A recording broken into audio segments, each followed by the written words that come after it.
Yeah, generally the beginning is welcome.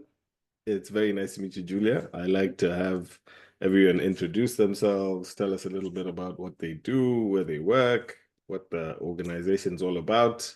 So yeah, the floor is yours.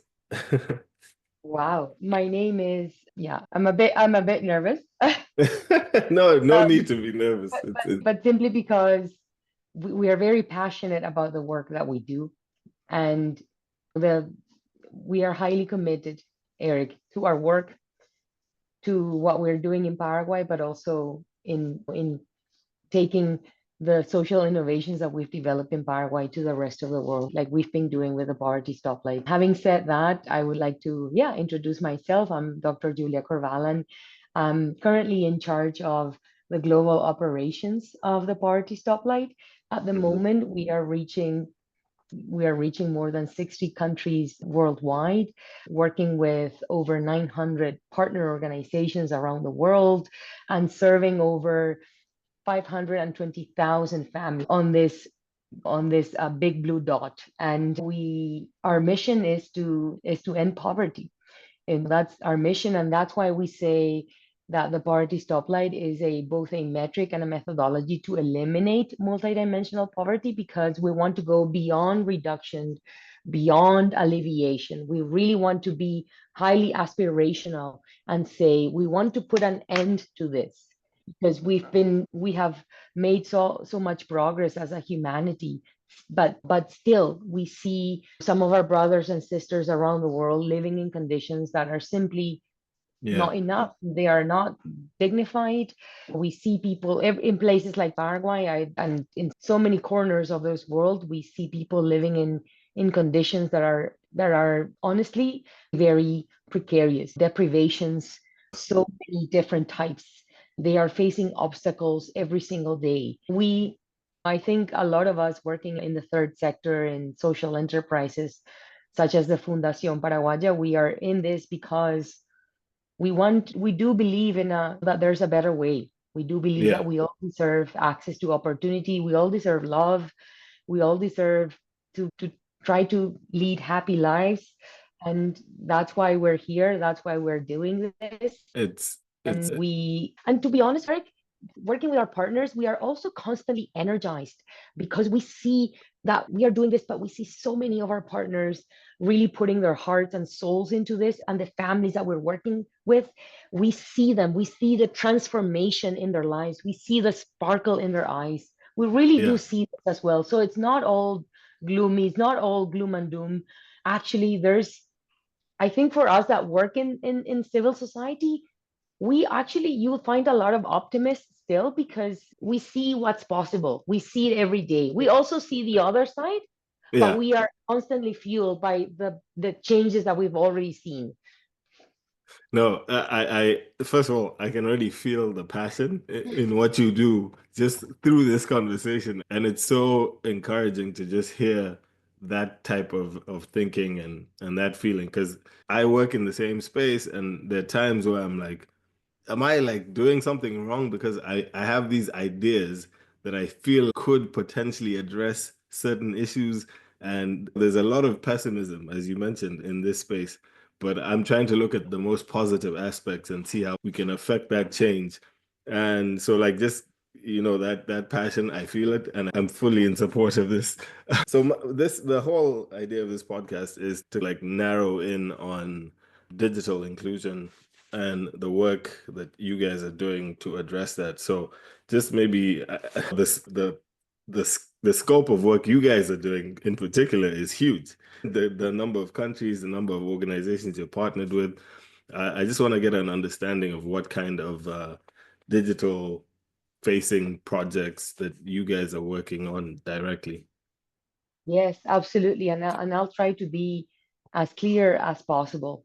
I guess the first thing that I would like to say, Eric, is that just to the people out there that are hopefully going to be listening to this podcast episode, the Fundación Paraguaya, which is Spanish for Paraguayan Foundation, the Fundación Paraguaya is a social enterprise based in Asunción, Paraguay, in South America. And we've been working for the past 40 years with the most vulnerable communities, not only in Paraguay, but increasingly over the years in other parts of the world. One of the programs that the Fundación Paraguaya runs is the Poverty Stoplight. Okay. Now, I am part of the Poverty Stoplight team. And therefore, when I talk about digital inclusion, I would like to focus, if you don't mind, on the work that we do of the Poverty Stoplight. Yeah, Yeah. because the Fundación Perfect. Paraguay is a lot bigger and broader, right? Yeah. But so I'm going to focus on what we're doing in the 60 countries where we're currently present with the Poverty Stoplight. When it comes to digital inclusion, the first thing to say, Eric, is that what we see working with, again, the poorest of the poor in Paraguay, in Papua New Guinea, Yeah. even in poor parts of the UK, right? Yeah. What we see is that even the poorest of the poor today, first of all, they all have smartphones, right? They all have cell phones, and therefore they all have access to the internet. So this is what we see, and we like this because technology is a great tool, right? Yeah. It is a tool that used correctly can help us to connect with other people, not only in an environment, but even in on the other side of the world, Yeah. right? Which is why, Eric, when we were first dreaming about this dimensional poverty solution that we wanted to develop, and we started thinking about this at Fundación Paraguaya back in 2009, yeah, Mhm.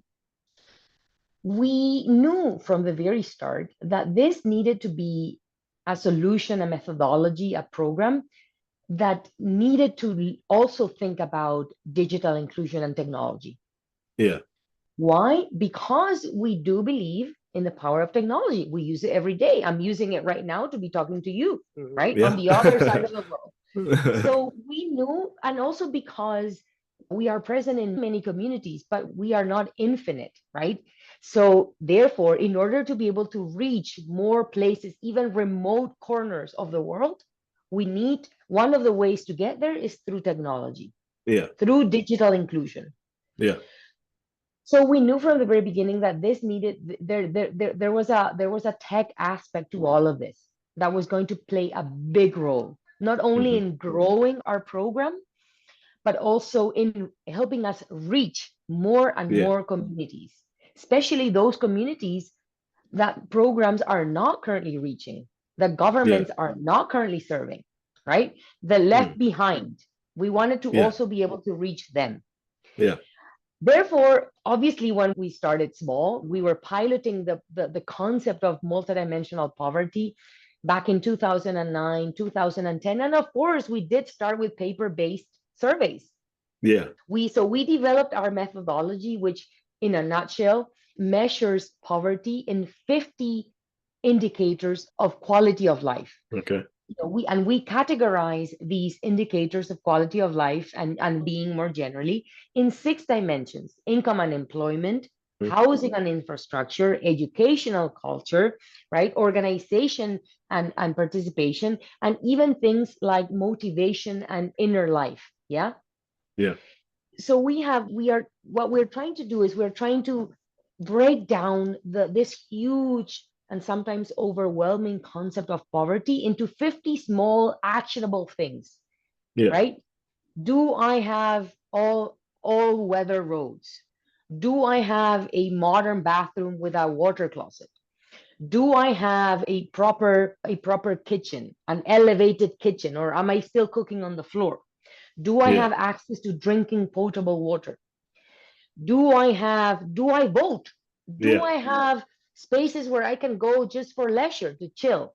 So we're trying to break it down in these 50 indicators of quality of life. And to make it even easier to the families that we're working with, we're using the colors of the traffic stoplight, right? Red for extreme poverty, Okay. yellow for poverty, and green for non-poverty, right? To again try to understand, okay, when it comes to water is one of the indicators of the poverty stoplight. When it Yeah. comes to water, do I have to walk 10 kilometers every day to fetch water? Hmm. Am I, and in some countries that would represent a red in water, right? Extreme poverty. Yeah. Or do I have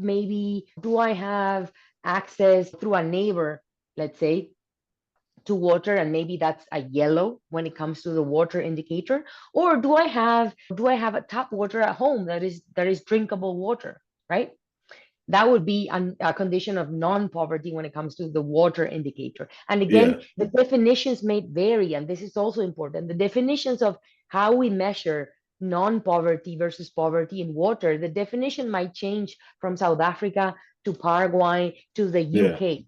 And that's also important because maybe in Paraguay, you are non-poor when it comes to water if you have tap water at home. But maybe in the UK, it's not only about having tap water at home that makes you non-poor in water, but it's also having access to even hot water from the Yeah. tap, right? That's true. That And is true. maybe and maybe in a place like, I don't know, Tanzania or Mozambique, it might be about you have a tap water and you could still be considered non-poor even if you don't have access, even if you don't have water available all day through that tap water, Yeah. Yeah. because maybe the grid works, but maybe you only have water 6 hours of the 24-hour cycle, right? Yeah. So again, even definitions from country to country might vary, and that's okay, right? Yeah. Which is why we contextualize the poverty stoplight to every country that we're working in.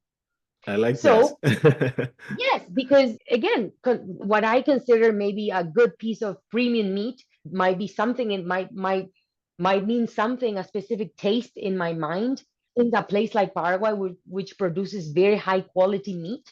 But maybe in a place again like Laos, maybe that's completely different, right?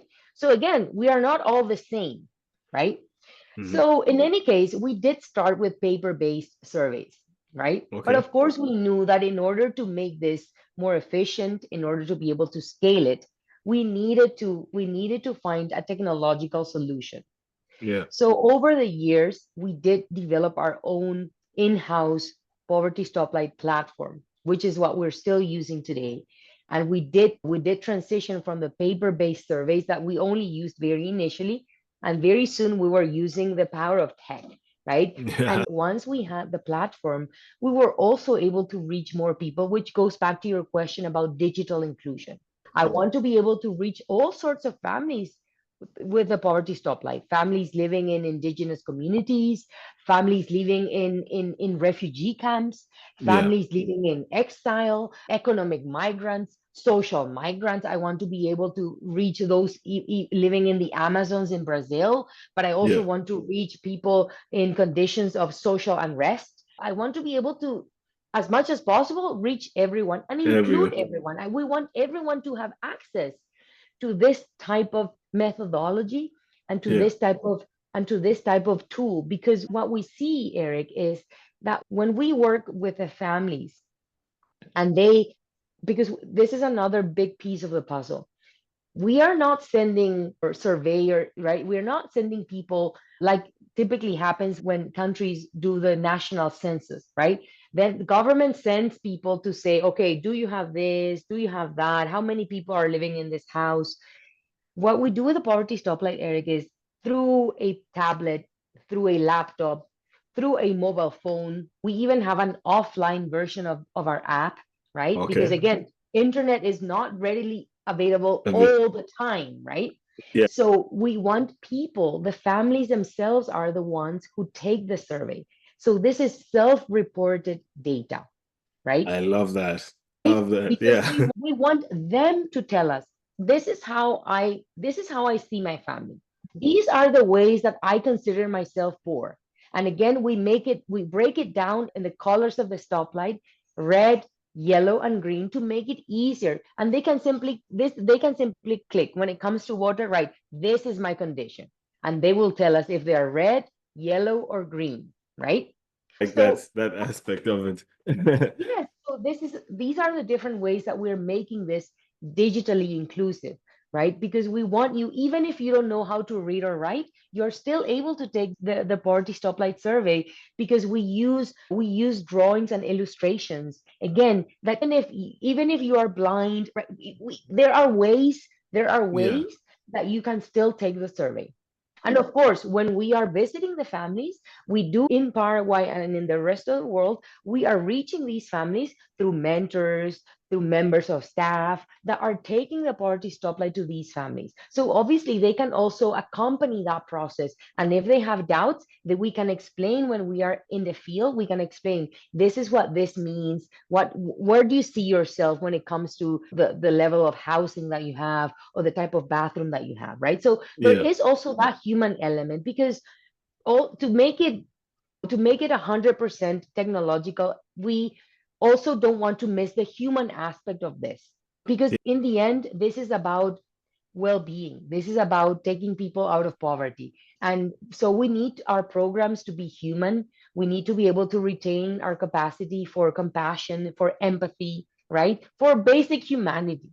Yeah, yeah, I like that because it's people always look at technology in the sense of us practitioners who are looking at engaging or integrating it, thinking about how can we use it to scale things, how can we use it to enable. I always try and emphasize to the people I'm working with is that tech is an enabler and Yes, something that you can use to support, grow programming. It's not the yes, end all solution for everything, but it can get yes, us to places that we can't reach yes, at a quicker pace, at a more inclusive pace. So, like even just you yes, mentioning how the surveys can be applicable to people who are hearing impaired, vision yeah, impaired. Those are yeah, all audio, yeah. braille. There's all sorts of technology that's been adapted to that. So I love that this is something that you guys are doing, and Exactly. And we're constantly thinking of ways to make this, to improve it. And the other thing I wanted to say, Eric, that you reminded me of is, Eric, the Fundación Paraguaya, we are a team of 500 souls. So we are the biggest, I'm pretty sure we are the biggest NGO in Paraguay. And so we have a big team. We are also taking the Poverty Stoplight. yeah, All of my colleagues, I'm taking it. So this is not only about, oh, it's them, it's their problem. No, we are yeah, also finding ways in within ourselves, in our families, where we still need to improve. So exactly.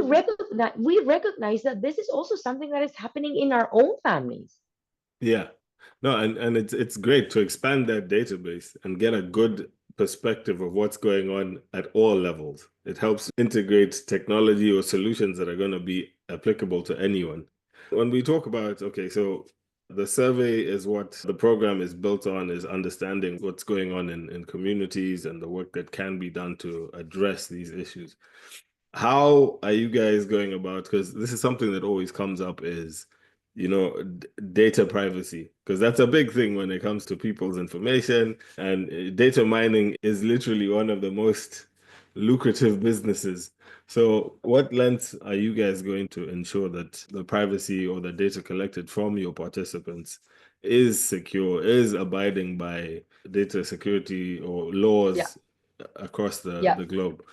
Yeah. Yeah, and this is such an important issue, Eric, and thank you for this question. We take this extremely seriously, not only because we work in places like Europe where there's GDPR, right, and Yeah. we have to comply, right, but also because this is very personal, granular data. As I was saying at the beginning, we are now reaching over 520,000 families. We have over 700,000 surveys on our platform, Wow. right? This is family data broken down into 50 indicators. So this is extremely detailed, fine, granular data that we are storing, right? Hmm. So this is a huge responsibility. And we have our partners that are accessing the platform all the time, right? We do have a situation where the server is down and we say, oh, sorry guys, for the next month there's no platform. We can't have that. We are certified by the International Standards Organization, ISO, right? So we do Yeah. have ISO 27001, which is the standard that is specifically related to data security. Okay. And we've just recertified, because again, we need to be able to say, listen, if I'm working with your organization, Eric, you need to be sure that I'm going to be able to store your data properly. Yeah. Yeah. And even if let's say that I am reaching, I don't know, let's say 1,000 families through your organization, the Hmm. families that are giving me that data, I also need to be able to protect their identity and their data. right? Yeah. So when we present the aggregated results to your organization, we're going to show you how the different indicators are broken down for those 1,000 families that we surveyed through your organization. But we're not going to tell you, oh, listen, Julia had written this, Eric Yeah. had written that. No, because that's private data, right? Yeah. So this is also about the levels of access of the data, right? How we are reporting the data, how we Hmm. are storing the data. So we need to be able to ensure that from start to finish, the data is secure. Yeah. No, I love that because it's always a question everyone asks is what about data privacy laws in this country and that country? And just having that, it's a broader data certification and allows people that level of comfort that, okay, these guys are certified at what could be the highest level of certification. So you know that your data is going to be taken care of responsibly, but just making sure that people understand that. So I do like that this is how you guys are approaching it. Okay, so moving on from data, obviously with technology, we know now that it's available in most places. We always had this perception that the lowest of the low don't have access to certain elements. So smartphones might be a problem. And yes, given there are places where smartphone access is a huge barrier for people who are trying to get into to using technology. But there are places where people do have them.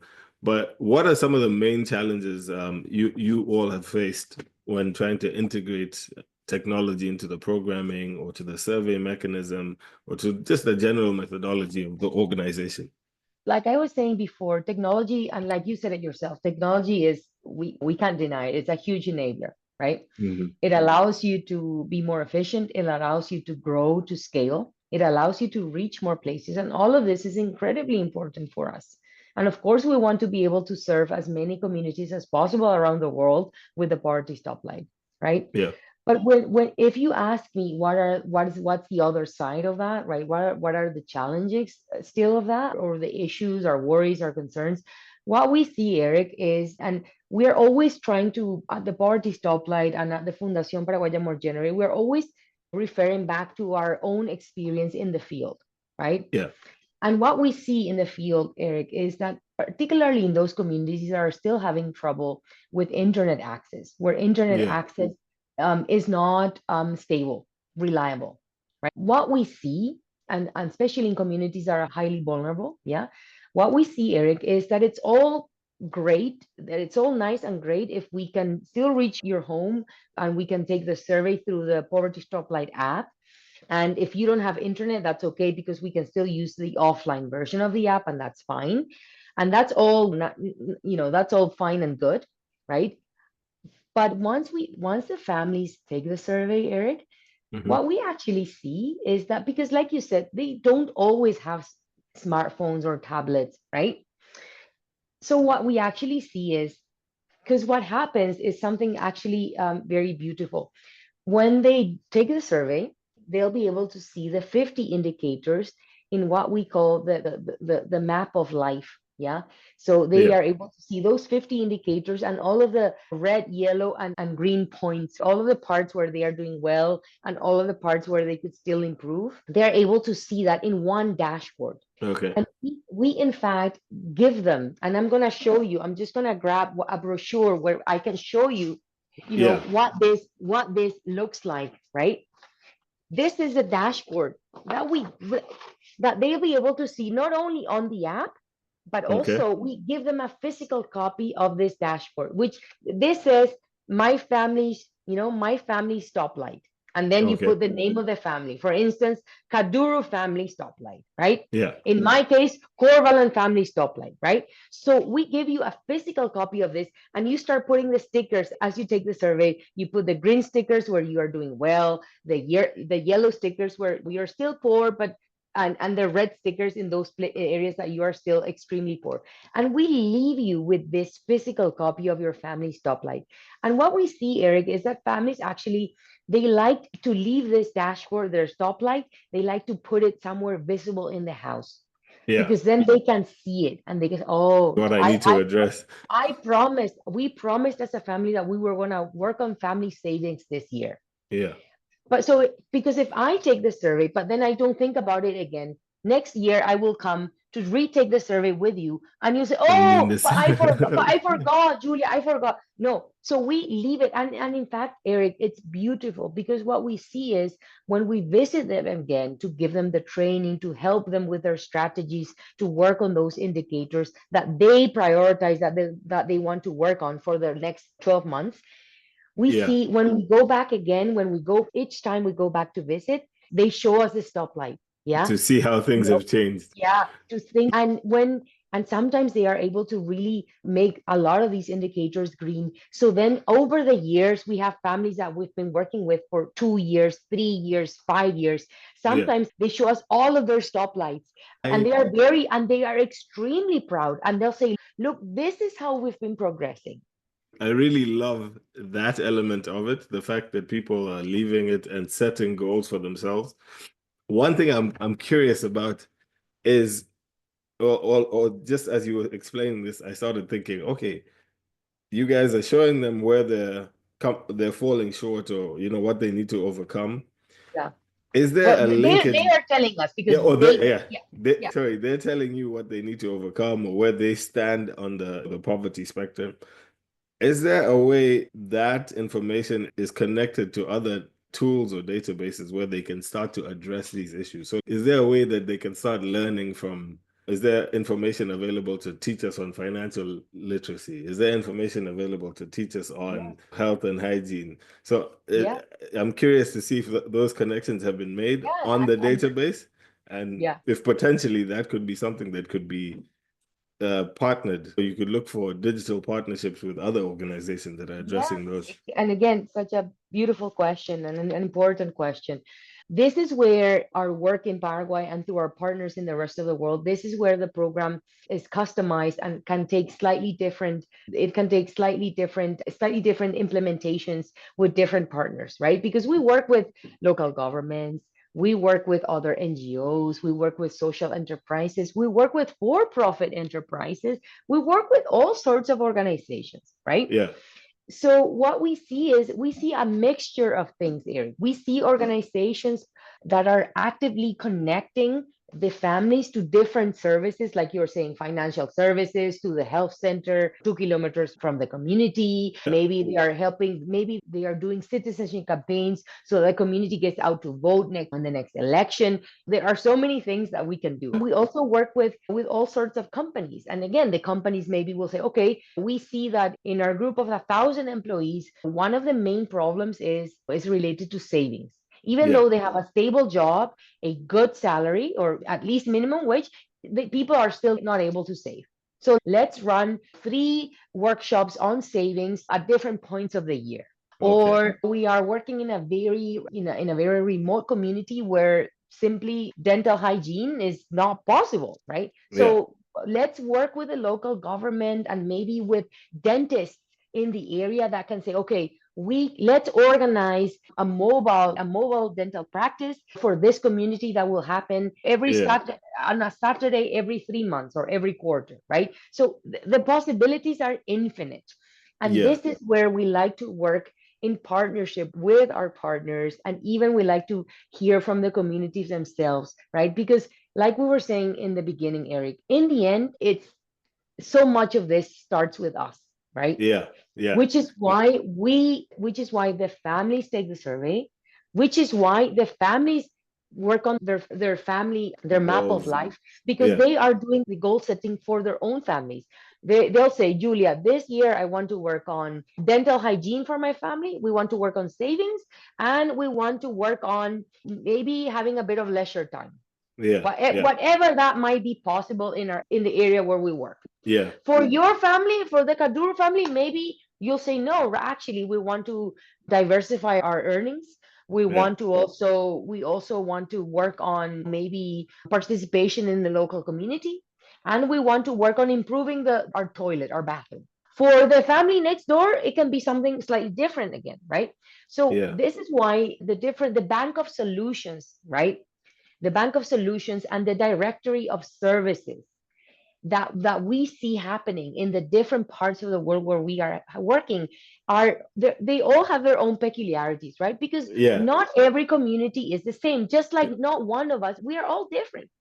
Yeah. Therefore, we see different solutions, different strategies, different practices across the world.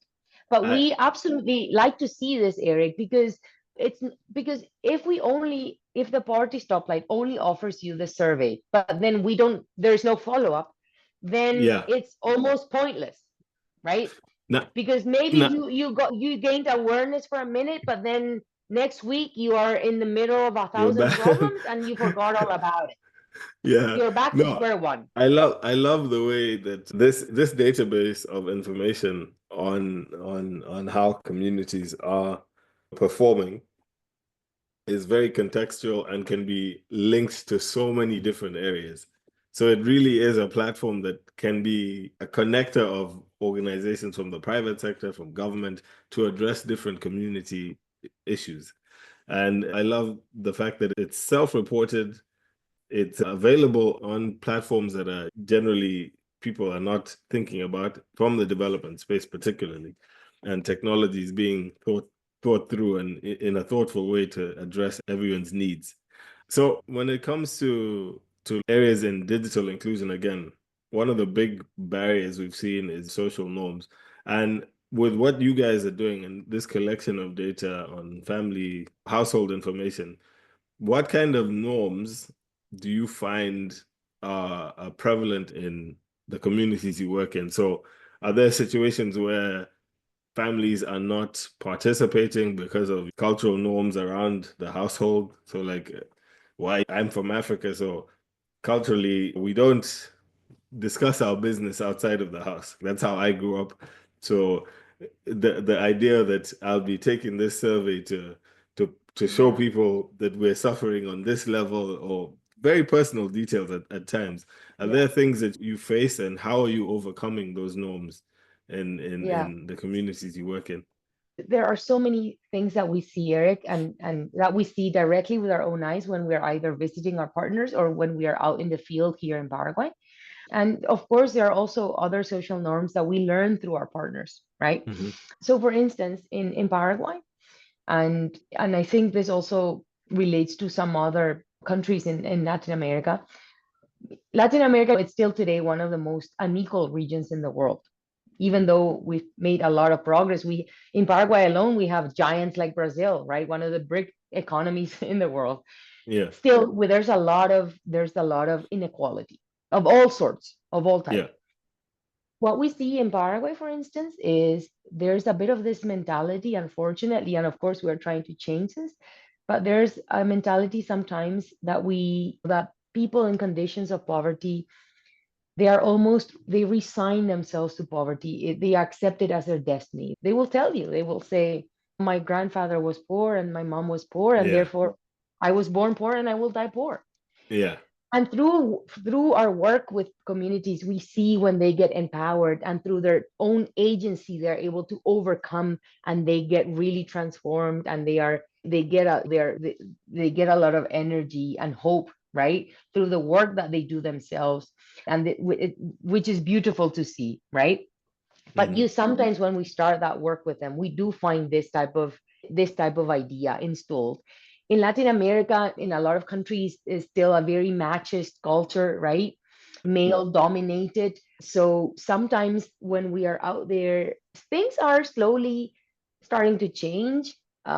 So we, for instance, see that it's sometimes important to do workshops that address the more updated gender perceptions, right? Even not because, I don't know, to give you a silly example, not because you like playing with toys, you are not man enough, right? Yeah, yeah, Or not because you wear maybe a sort of pinkish shirt, it means that, oh, you're not man enough, yeah, which sometimes can happen. yeah, And the same for women, not because you're a woman it means that you shouldn't be going to school, you shouldn't be able to be a micro entrepreneur, that yeah, you shouldn't be able to get ahead in life, right? So we're yeah. trying to break down some of these social norms when we find a way to do it with the community, because we cannot also impose on people, right? All of us, Yeah. we are different. We all have our own timing, right? Sometimes the things that reach Johannesburg will take a while to get to Paraguay, right? So we Yeah. are not all the same. So this, which is why we always have to work hand in hand with the families themselves, with the communities, right? We also need to understand where these ideas are coming from. In the case of Paraguay, again, we are still there's a lot, we are still very much a Catholic country. Of course there are other religious groups, of course, but still the Catholic Church is still a big player in our society, and therefore even some of these ideas are tied sometimes to the spirituality of people, right? And that Yeah. again might be slightly different in places like East Africa, in Yeah. West Africa. So we do see all sorts of social norms, and we also like to learn about these social norms through our partners, right? Yeah. Because the best way to learn is by asking people, By right? asking. What do you mean when you're saying this, that, and the other? It's about being curious. It's about trying very hard to keep an open mind, right? To I not be judgmental. I love that because you mentioned it earlier. It's not prescription based. We don't just Yeah, come and say, this is what we're doing. You're taking information, you're gathering it from the community, learning what they need, learning how to address it, learning why it's like that. I've had too many experiences where I've spoken to people, and just because you studied 10 years at Harvard doing this thing on gender services in Africa doesn't make you a specialist in what's going on in the community. So I do love the idea that it's based off the feedback you get. Okay, we're running out of time, but yes. I will leave you with one question. Impact versus innovation. While innovation is crucial, it involves risks and trials and error.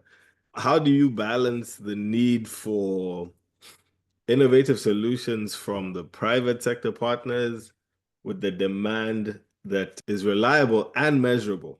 I know you guys are collecting a lot of information yourselves, but like, what do your partners play? What roles do your partners play in this? And particularly, how is technology helping you gather this information aside from the surveys? Yeah, it's a very broad Yeah, question. it's a very broad question, but it's an important.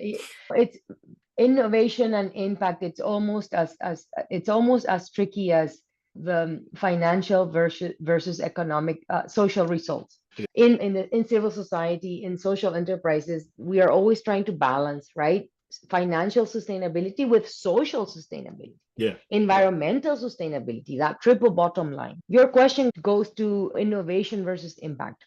While we recognize that innovation is extremely important, Eric, as a social enterprise, right, as a purpose driven organization, the team at the Poverty Stoplight, we recognize that our work ultimately is about the impact that we can have in hmm the families that we're working with, either directly or through our partners, yeah, right?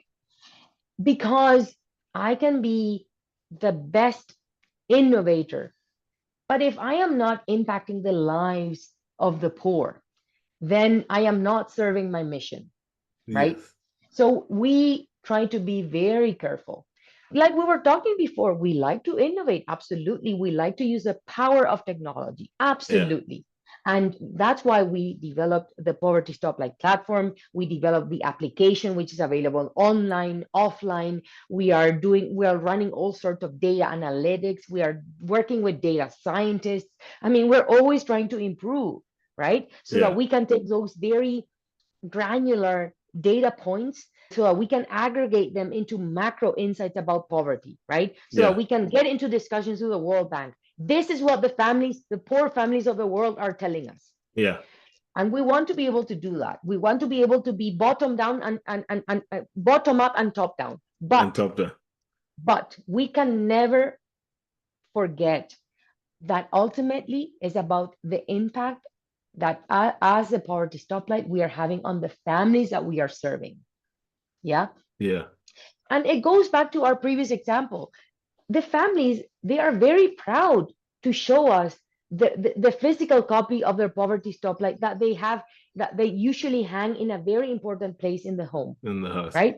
And Yeah, that's an example of even with all of the innovation that we've been able to do through the power of technology at the Poverty Stoplight, we still see that there's a human element to this, Yes, right? yes. Which links back to the impact that we're trying Yeah. to have. I love it. This has been a super inspirational conversation, and I'm already thinking about specific ways that care can work with you guys to scale some of the impact they're doing. There's one particular program that we've launched that is very similar to what you're doing, more focused on the work we do with women. It's called Mm-hmm. Women Respond, and that's just gauging information from what the women's needs are to help Mm-hmm. us transform the way we do our programming. So I'll Yeah. definitely be connecting you with my workmate Cal, who leads that program. Oh, we 'Cause would love it because it, we are working with in many places in Africa. We have yeah, partners there. If you want to have us back on your show, maybe we could even bring some of our partners because yeah, maybe people want to hear from the beautiful people of Africa themselves what's happening with the Poverty Stoplight in some yeah, of the countries where we're present. So yeah, everything is possible. yeah. And we're present, I think, in 128 countries as CARE. So You are huge. You are the huge. We overlap know is, that.